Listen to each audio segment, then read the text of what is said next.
అందరికీ నమస్కారం. మీరు చూస్తున్నారు మన ఇంటి కథలు. నేను మీ దివ్యాని. అసలు తెల్లారితో ఎంత బిజీగా స్టార్ట్ అవుతుందంటే అంత బిజీగా ఉంటుందన్నమాట. చాలా అంటే చాలా ఉంటుంది. మార్నింగ్ నార్మల్గా ఉన్న వాళ్ళకైతే ఇంట్లో వర్క్స్ చేసుకొని పిల్లల్ని స్కూల్కి రెడీ చేసి పంపించడం వరకే ఉంటుంది. కానీ ఒక విలేజ్లో ఉన్న వాళ్ళకి మార్నింగ్ మాత్రమే వాటర్ వస్తుంది.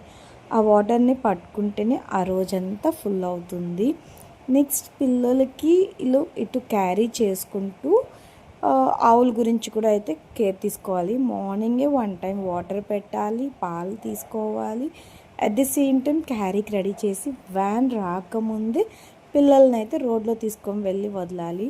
ఇంత హెవీ మార్నింగ్లో కూడా మా ఆయన అండ్ రిషి అయితే వాళ్ళ చిన్ని ఫైటింగ్స్ అయితే మాత్రం అస్సలు ఆపుకోరు. భలే ఫైట్ చేసుకుంటారు. ఇది ఇలా అంటే ఒక పీస్ఫుల్గా వెళ్ళాలి అంటే మనకు వర్క్స్ అన్నీ ఇన్ టైంలో అయిపోయి అయితేనే ఇలా అవుతుంది. అలా కాకుండా టైం అయిపోతూ ఉంటే ఇదే డే చాలా డిస్టర్బెన్స్గా కూడా ఉంటుంది. ఎందుకంటే టైం అయిపోతుందని అరుచుకుంటూ వెళ్తూ ఉంటారు. కాబట్టి ఇదే నా మార్నింగ్ వ్లాగ్. నచ్చితే సబ్స్క్రైబ్ చేసుకో.